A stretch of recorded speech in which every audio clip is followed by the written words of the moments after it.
comme vous le soulignez, c'est une femme de terrain.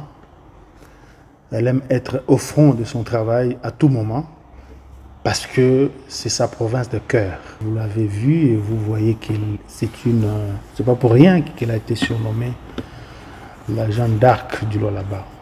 Parce qu'elle aime les défis, elle aime transformer quotidiennement sa province, améliorer quotidiennement la qualité de vie de ses administrés, matérialiser ses différents projets parce qu'elle en a initié plus de 200 jusqu'à présent.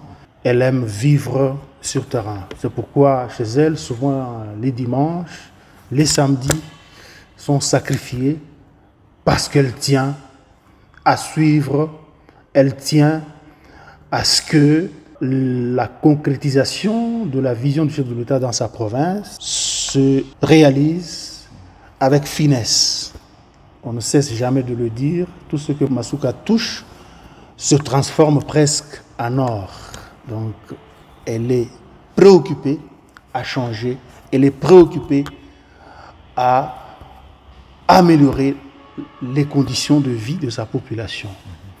S'il faut revenir à votre question, ce dernier temps, elle n'est plus visible sur terrain, ce dernier temps, elle ne le fait pas comme elle en a l'habitude. C'est tout simplement... Donc la raison est connue. Masuka Saini, c'est l'une des gouverneurs hautement patriotes. C'est l'unique femme gouverneure de ce pays. C'est la gouverneure de référence. Elle est très affectée par la situation de l'Est, la situation du Grand Kivu, menacée par l'agression du régime actuel de Kigali. Vous savez, les premières victimes en temps de guerre, ce sont les femmes, ce sont les enfants.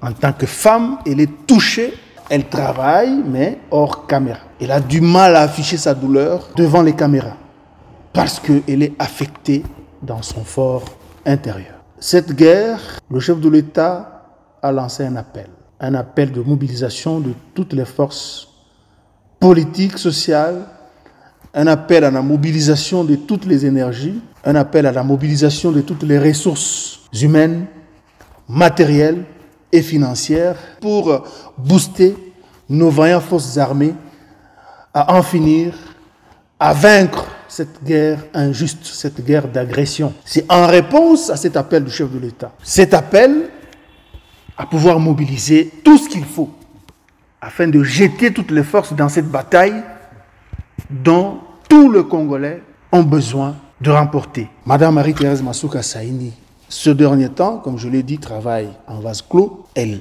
travaille en réfléchissant parce que, je vous dis souvent, c'est toute une machine, toute une intelligence qui œuvre quotidiennement pour créer les richesses dans sa province, pour mobiliser les moyens financiers nécessaires pour le pays, surtout en cette période cruciale d'agression. Elle reçoit hors caméra, elle réfléchit, elle initie des choses dans le sens à donner à sa province, à donner à la République les moyens nécessaires, les moyens qu'il faut pour financer nos vaillantes forces armées de la RDC qui, au prix d'énormes sacrifices, s'expose, tutoie le danger, tutoie la mort pour que notre pays reste entier, pour que notre pays ne puisse pas subir le processus de balkanisation tant voulu par les ennemis, les forces obscures, les forces étrangères qui utilisent pour l'instant l'actuel chef de l'État du Rwanda. Le peuple congolais, comme le chef de l'État ne cesse de le dire, n'a jamais été en conflit avec ses frères du Rwanda.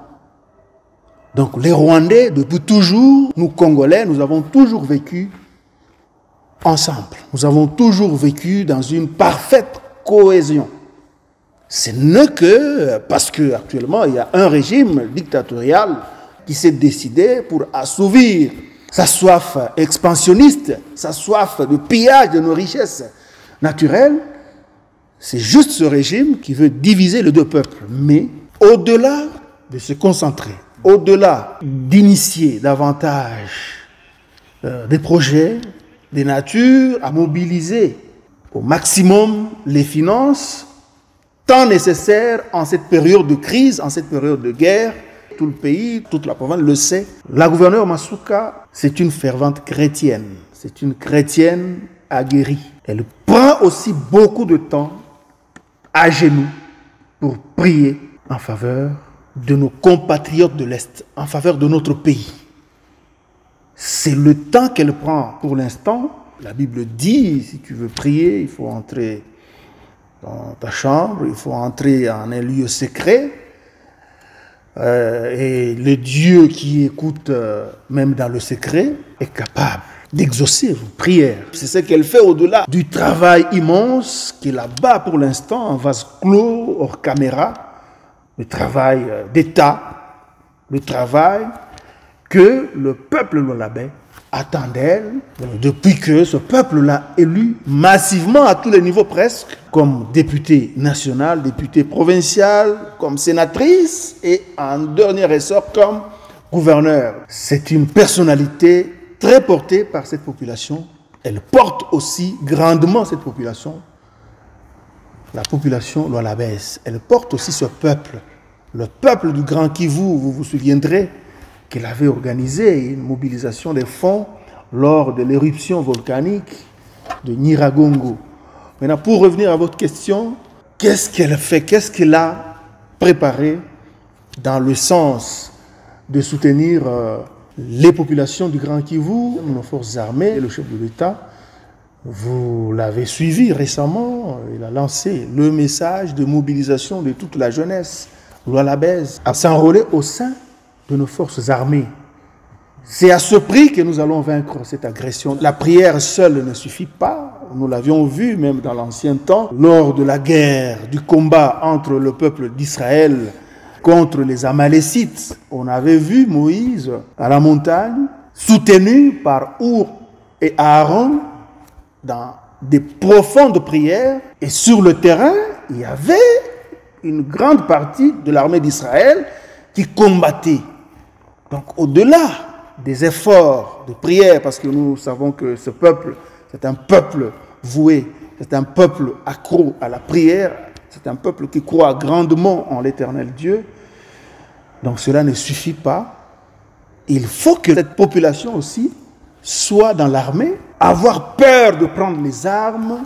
Je me rappelle, Mzee Laurent-Désiré Kabila avait dit, je cite, « Si vous avez peur de prendre les armes, vous serez esclaves, vous serez maltraités à tout moment par l'ennemi. » Donc si nous voulons, nous, peuple congolais, sécuriser notre territoire, sécuriser nos richesses, nous ne devons pas avoir peur de prendre les armes. Donc la gouverneure Masuka appelle le peuple lualabais, la jeunesse lualabaise, à prendre les armes en s'enrôlant au sein de nos forces armées. C'est à ce prix que nous allons maintenir notre pays entier.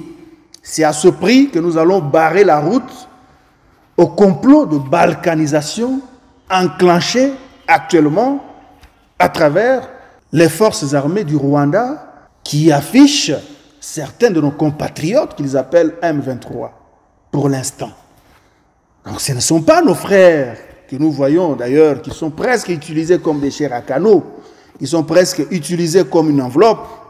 Et je profite de votre micro d'ailleurs pour les interpeller, pour appeler à leur conscience. Nous avons vu avec d'autres utilisés lors de l'agression du 2 août 1998, ceux qui étaient utilisés au début à l'approche du dialogue intercongolais de l'Afrique du Sud, de Sand City, ils ont été relégués à l'arrière-plan. Ce sont leurs pions maintenant qui étaient mis en avant-plan. Et certains, d'ailleurs, la plupart, on connaît leur sort actuellement. Donc personne ne pense, surtout ici dans l'espace Katanga. Ceux qui pensent en soutenant le Rwanda, qui utilisent nos frères pour atteindre son objectif, ceux qui pensent qu'ils auront le salut, se trompent. Beaucoup connaissent le Rwanda. Le Rwanda, c'est un instrument utilisé pour balkaniser notre pays, au besoin nous amener dans la colonisation du temps moderne, dans l'esclavage presque. Vous avez vécu l'époque où ils avaient accompagné Mzee Laurent-Désiré Kabila. Pourquoi Mzee Laurent-Désiré Kabila avait décidé de rompre avec eux? Vous vous rappelez, vous étiez fouettés ici comme des bêtes. Nous étions fouettés ici, nous étions sur nos terres comme esclaves.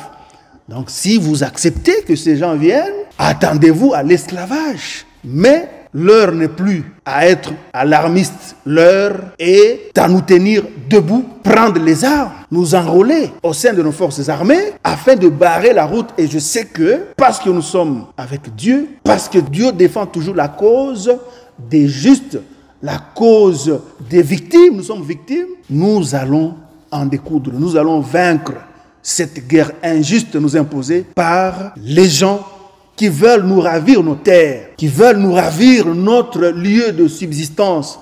On est mieux que chez soi.